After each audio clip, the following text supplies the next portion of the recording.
This again. Hi there, David. How are you? Yeah, very well, actually, very well. And I can see you've got your screen all ready to rock and roll. So without further ado, over to you. Thank you. Great. Thanks very much. I'm not going to dwell too much on who Promus are, just to say that we've been around for over 15 years, around 15 years. We're a consultancy for services and software solutions. And we did start out in the ITSM space, looking at service desks and asset management solutions and so on. We've moved into DevOps and cloud and robotics process automation. But throughout that, one of our services is that we deliver support of various systems. So we're well accustomed to having a service desk implementation, and more importantly, what that means for your customer. So that's what I'm talking about today, which is the customer experience. So really, what it is it's the customer's perception of your company or brand. And that takes in all of the interactions, all the encounters with the company and the brand. Now, I just want to mention, if you think about it in contrast to customer service, the customer experience is focused on the entire journey. So it's from pre-purchase to post-purchase, whereas normally customer service is limited just to the service interactions, like maybe asking for product information, or perhaps reporting an issue if something doesn't work. So if we just zoom out from customer service, if we include marketing support, even stuff outside of the company like social media and so on, all of these contribute to customer experience, and all of the touch points within your organization are equally responsible for that customer experience. So the key word really is the customer perception. It's their experience. So you announcing to your customer that you've met an SLA really isn't enough. And I did think it was really interesting, listen to Robert, the last speaker. He's absolutely right. If you just keep thinking about SLAs, you won't arrive. You won't arrive at your destination, because actually with the SLA, it's not just about meeting your SLA, it's about how meeting the SLA felt to the customer. Now, another term here is touch points. So when a customer or even a prospect looks at our website, that's a touch point. So it's not just the direct interactions or engagements with the customer. Really, you're thinking about the whole experience. It's almost like an outside-in perspective on your company. So what we are seeing increasingly is there's a massive focus on customer experience. Now, a shout out to SDI, who are flagging this since 2018 and who kept saying that this is very much looming on the horizon, because especially with the advent of social media and so on, what we're realizing is that the customer experience happens beyond some of what we can control as such. Right. So why does it matter to the service desk? Right. So, well, one thing we do know is that businesses that put customers first have a competitive advantage. Now, we know that, and organizations that provide a compelling customer experience reap the benefits of that. So over time, with products, services, pricing and so on, so very competitive, customer experience is seen as the last remaining sustainable differentiator. This is somewhere where you can actually drive productivity, profitability, and so on. The customer experience is the result of every part of the company working together, including the service desk. And that's every part of the company working together or failing to, because obviously that's got a negative impact on what happens. So if we just think of the impact of a poor customer experience, so it might be that my experience of purchasing software was seamless. It might be that, once I purchased it, downloading the license was easy. It might even be the installation was easy. But perhaps later on in my life with this product, I have to upgrade it. So it mightn't be a SaaS solution, so there's some work for me to do. And while I try and do the upgrade, I run into an issue. I decide to contact support. They raise a ticket, they promise to get back to me, and so on. But as time moves on, I decide, right, I'll have another look at the documentation. I might do, which I do all the time, is go out to community sites. I check out if there's a forum. Is there anything on the forum? Has anybody else tried to do this? And then what I start seeing is that the information I'm getting is inconsistent, and the kind of help I'm getting from support, it's not. I speak to different agents, and their tone and how they help me isn't consistent. And it might be that, say, one of the upgrade documents I downloaded from the website has got incorrect or misleading or unclear information in it. And slowly what's happening is I'm feeling frustrated. My experience actually is one of frustration. So now the software vendor who I've purchased from, they're now in a position where they need to recover from my rapidly declining rapport with them. So if things don't improve, any review comments I will leave online are likely to be unfavorable. And that's not a good outcome for the business. In fact, what I'm actually leaving within the vendor, they now have their business development managers have now got work to do. They now have work to do to counteract the experience that I am now broadcasting, that I'm now putting out there about how it is to do business with this organization. So in terms of how bad my experience is, I can disrupt the business.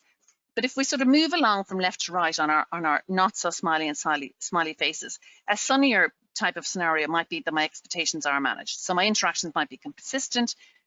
They mightn't be perfect, but at least they're consistent. They're enough that, you know, I will leave the business as it is and I won't write a negative review.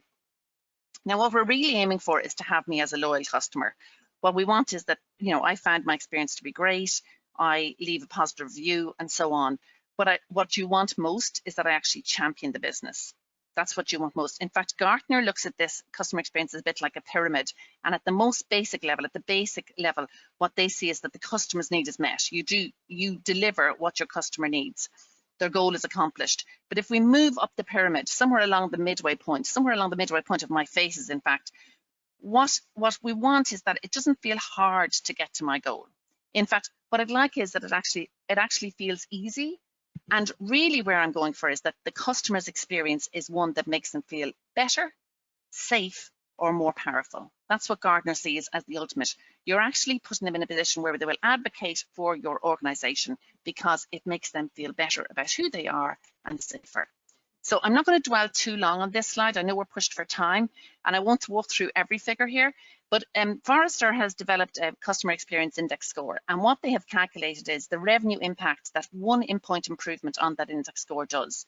And I mean, there's quite a lot of data here, but for example, if we just look at the airline industry over on the right-hand side there, in that example alone, what Forrester is saying is even small improvement results in incremental revenue of $3.49 per customer.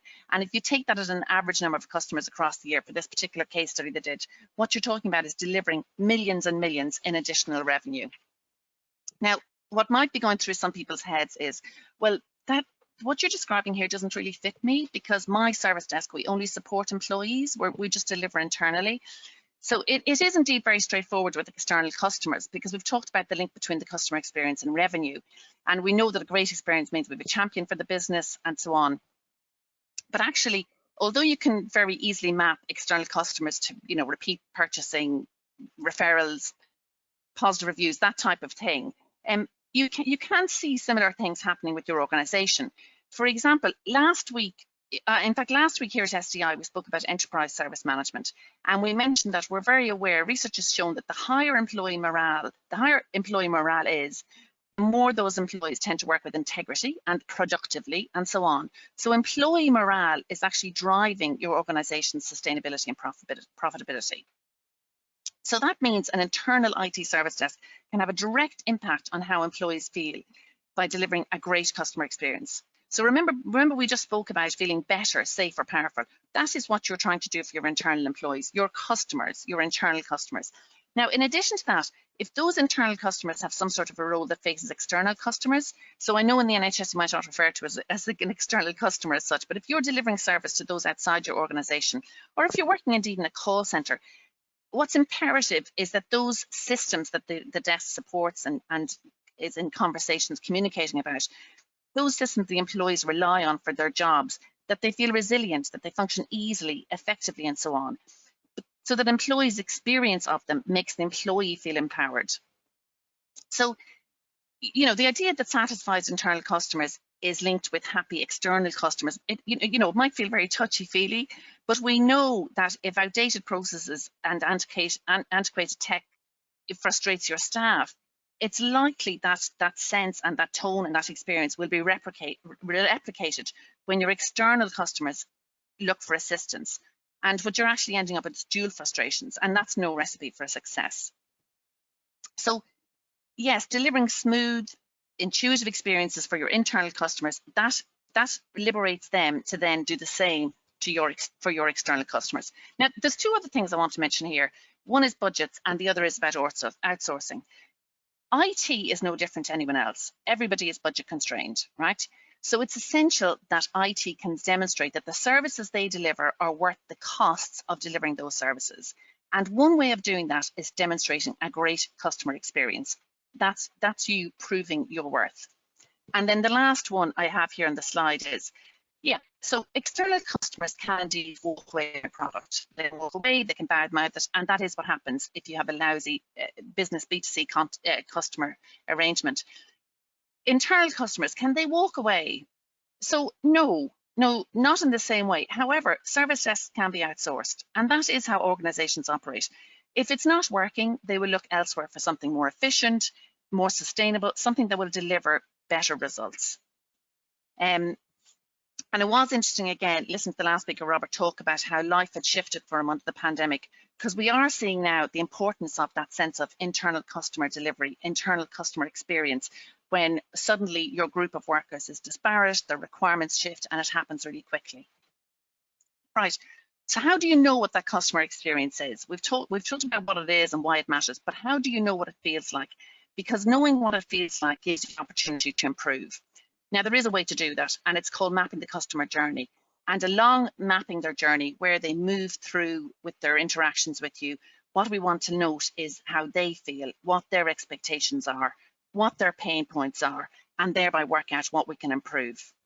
So journey mapping is a very powerful technique to understand the customer as if you're standing in their shoes, regardless of whether that customer is an external consumer or whether it's an internal employee, a colleague of yours. So it's quite a simple concept. You basically illustrate the details of all the touch points of your organization that a customer comes into contact as they try to achieve their goal, and the experience of emotions that they feel while they're doing that. Now, on the slide here in front of you, I don't have a full journey map, but what I do have is the beginnings of one. So what we do have here is some of the phases along a very full journey map. Now, this one is quite a broad map. It would really reflect somebody who's perhaps trying to buy something from an organization, to the point where they might begin with doing some research, selecting, purchasing, and so on, until they've purchased. In the example I gave earlier, where I bought software, then downloaded it, I needed some help maintaining or upgrading, and so on. But you don't have to have such a broad customer experience. You can decide to journey map a much narrower experience, and definitely if you're starting off with branching out into a customer experience strategy, that is where I would suggest you do. So one of the things we do want to identify along the journey are the key moments of truth, the make or break touch points that will actually define how you feel about what your customer experience will be. And contact with the service desk is genuinely a make or break moment. Right. I'm just conscious of time we have here, so let's move on a little bit to see where would you start if you're looking at a customer journey map. Right, the first thing is to understand who your customers are. So one way to do this is to segment your customers and then create a persona or a customer profile for those segments. Now, what I'd suggest is you give each person or a persona a name and a personality. You know, example, it might be Anne. Anne might be an external client. She might work in finance. She might be very techie. For her, if she has to follow something on YouTube that tells her how to do something with her laptop, that might be very straightforward. Whereas John might be another persona. Perhaps he's somebody internal. He might work in a different department to you. He prefers to speak to somebody. That's the way he works. He might not be particularly IT literate, so sending him very brief instructions as to how to do something on his laptop may not work for him. But knowing the personality, knowing the persona, not the personality of the person you're journey mapping is the first stage. The second thing is you need to work out what the scenario is. So the scenario describes the situation that the journey map addresses, and it's associated with your persona's goals or their needs, their specific expectations, and so on. Now, don't forget, if you're a large organization, in terms of your personas and your customer segmentation, marketing will already have done this. They will already have worked out, you know, what your customer segments are, what the personas you're dealing with, and so on.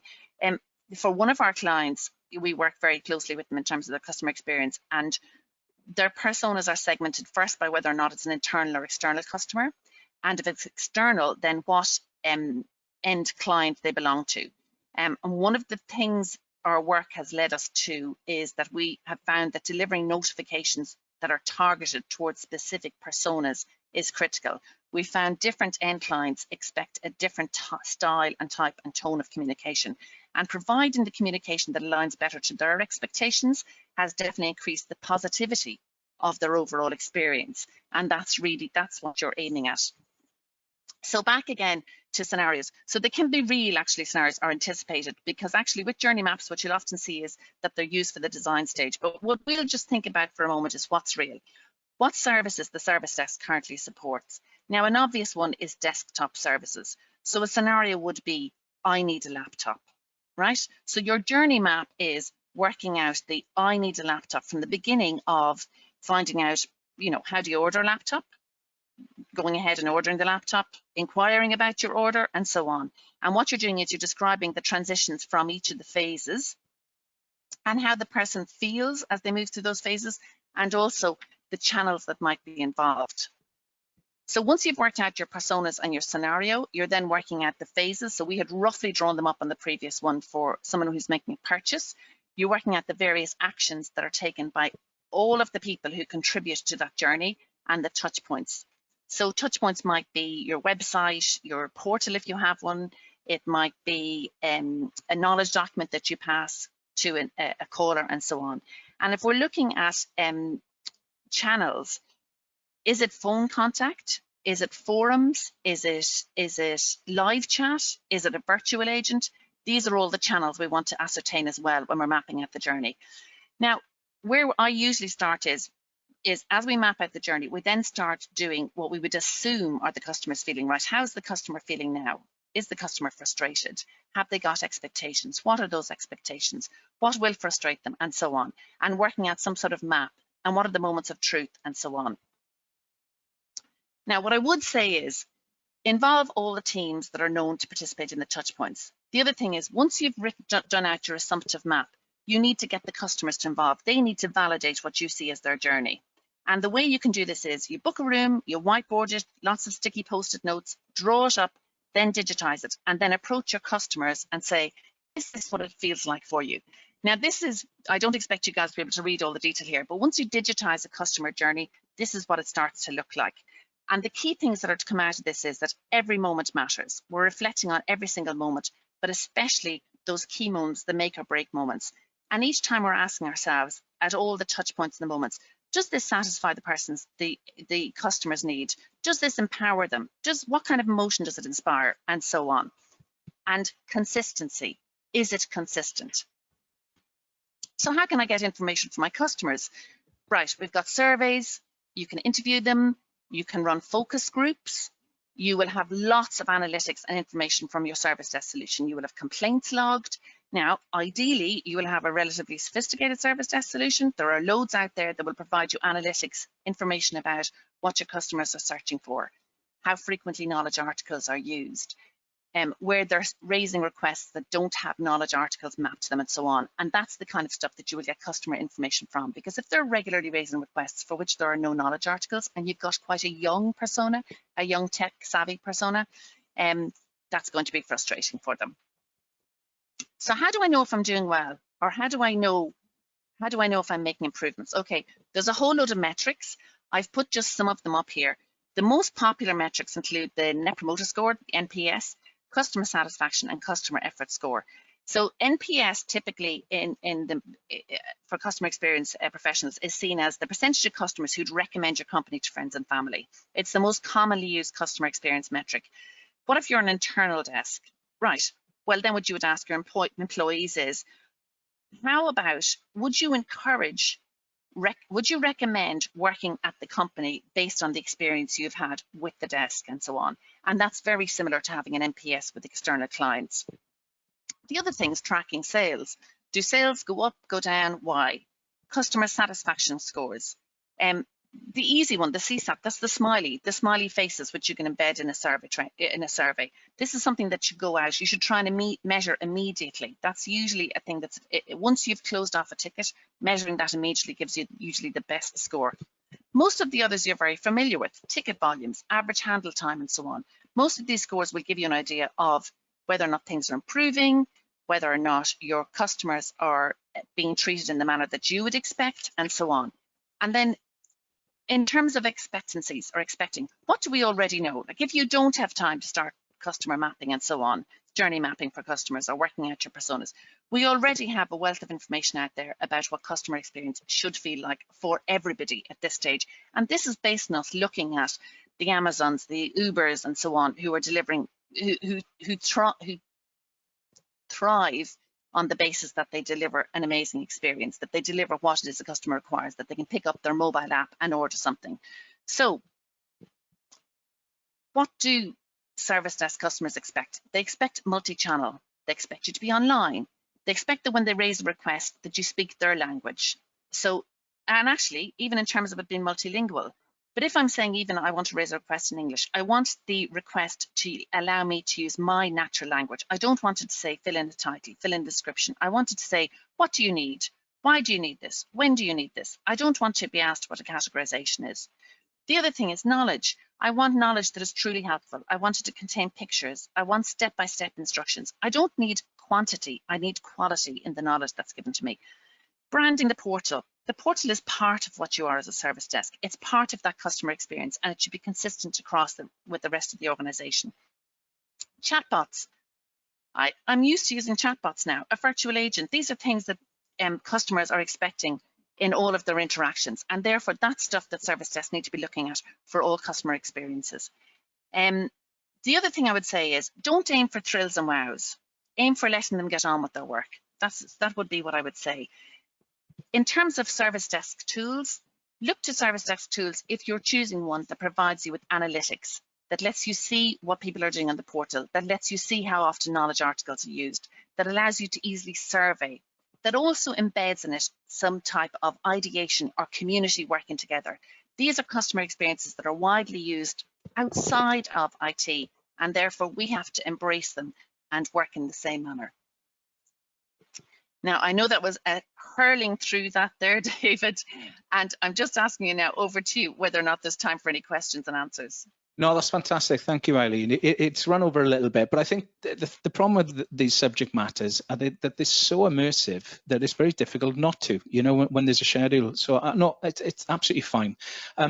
So there aren't time for questions, but I'm sure, you know, if you were to hang around, I'm sure that there'll be questions to the portal, or we'll certainly be capturing questions to pass on. But that was great. Thank you very much indeed. And we're going to move on, Eileen, so thank you for joining us, but maybe you just want to watch this, maybe, because I know you were talking about ESM recently. We're just going to run a quick poll. Before we move back to Robert, guys, we're just going to run a quick poll on ESM. We're doing this ourselves, and this is pretty much just to get a very quick snapshot about what organizations are doing in relation to enterprise service management. It's a very hot topic at the moment. There's an awful lot going on about ESM. So you'll see a poll pop up there, very simple poll, right?